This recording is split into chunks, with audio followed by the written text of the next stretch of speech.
Sup guys, in my previous tutorials we had seen about simple data types, that is char, int, float, double, long. There is also something known as compound data types. I'll tell you in a while why do we need compound data types. Firstly, suppose that in your program you had to take input of 10 integers, so and store them. So you must have done something like this way: int x, comma y, comma z, comma a. And okay, so this way you might have created 10 variables for int and then stored the value of the variables. Uh, in this case we had only 10 integers, so maybe you could have done this way, but suppose that you had hundreds or thousands of integers, so that would create a great confusion that which variable should I access, and many such things. So to avoid that thing, you have a compound data type known as arrays. So what are arrays? Okay, we define arrays as a series of elements of the same data types. Series of elements of the same data type. So in our problem we had 100 integers. So there was series of 100 numbers of the data type int. So it's a series of elements of the same data type placed in contiguous memory location. So what's a contiguous memory location? It's something like in a sequence one after the other. So in our memory the integers of the array would be stored in a consecutive fashion, as in one after the other. Okay, so we can store now 10 or 100 integers with a single name using arrays. Okay, so how do we define an array in C? So its syntax is data type, uh, then the name of the array, that is name of the array,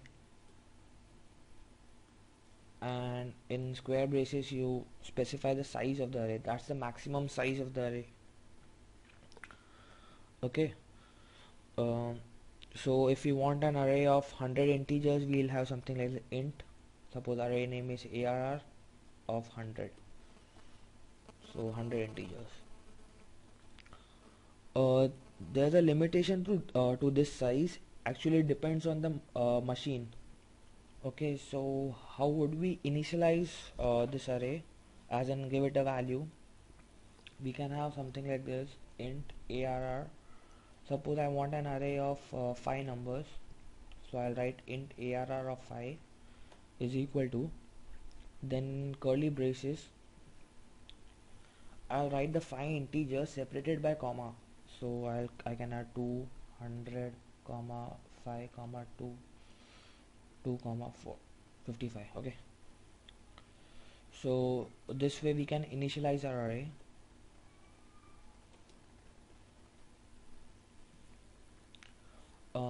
So suppose you want to access the second element, as in you want to access 100,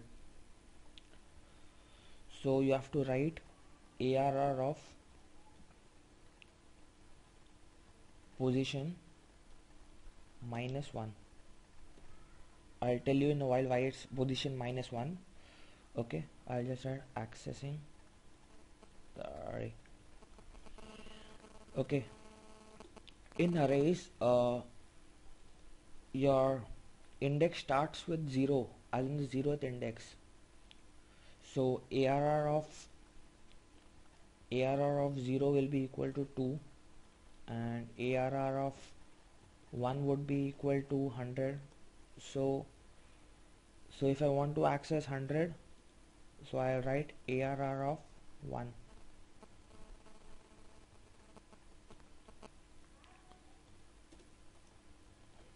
So I'll write access 100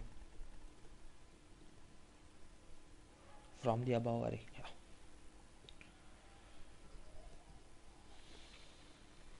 in C the default value of int array is 0, as in you can have like this: int arr of suppose 5 is equal to empty parenthesis. So in this case all the elements of the array will be equal to 0, as in they would be initialized to 0. Also if I like write something like this, int, I'll just comment it here: initialized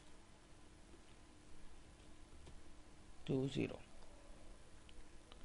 Okay, suppose I write int arr of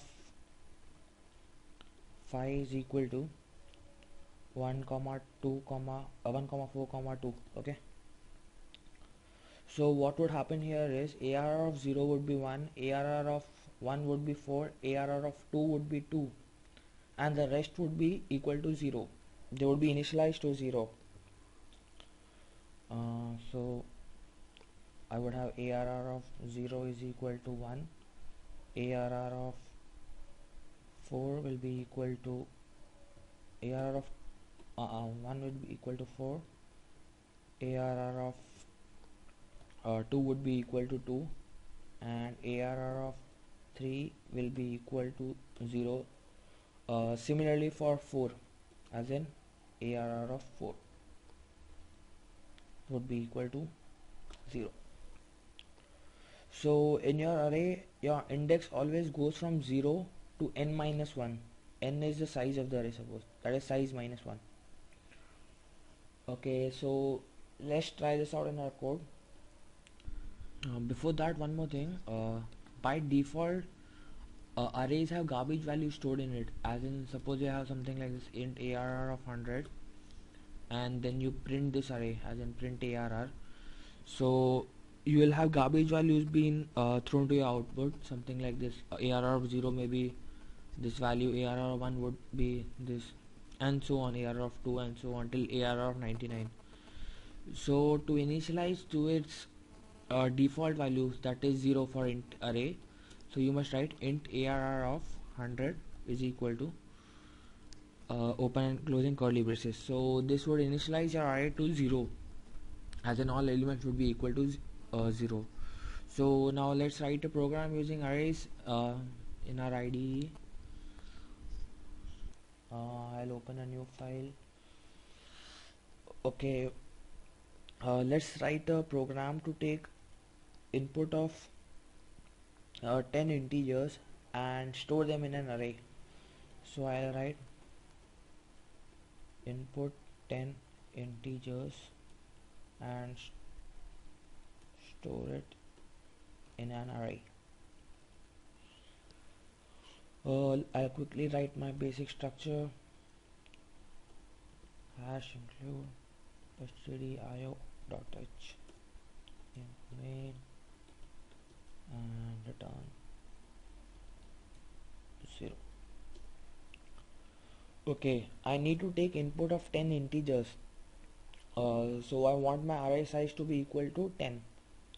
So I'll declare my array here: int arr should be equal to 10. Okay, so I'll write a printf statement now stating enter 10 numbers or 10 integers.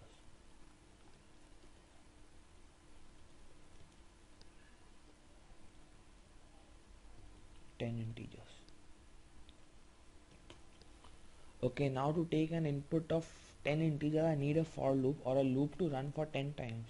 So I'll write for int I is equal to 0, I less than 10, I plus plus. Okay, I'm having a for loop that runs for 10 times. Okay, now I'll have my scanf statement to take the input. So I know that it's an integer array, so %d, then comma, then I'll have ampersand. I said that arrays can be accessed using the name and then the index value inside a square brace. So I'll have arr of I. Okay, firstly I'll take input of ARR of 0, then 1, 2, 3 till ARR of 9. Okay, okay, now I'll print the elements of the array.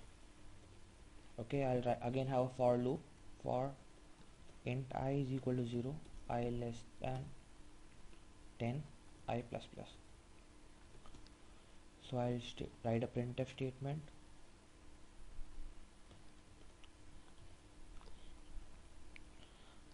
I'll write integer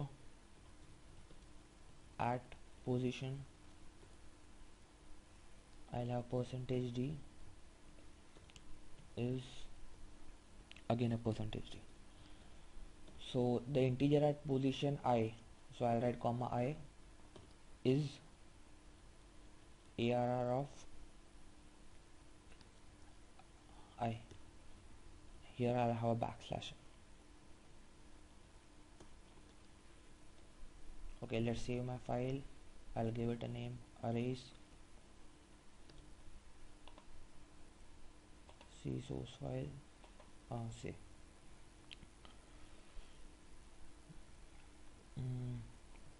Okay, compile and run. Okay, it's saying enter 10 numbers. I'll input 10 even numbers starting with 0, 0, so 2, 4, 6, 8, 10, 12, 14, 16, 18. Yeah, so integer at position 0 is 0, we know that 0, then 2, position 1 is 2, position 2 is 4, 3 is 6, so yeah, till 18. We took input of 10 integers, stored them in an array, and then printed them on our screen. Okay,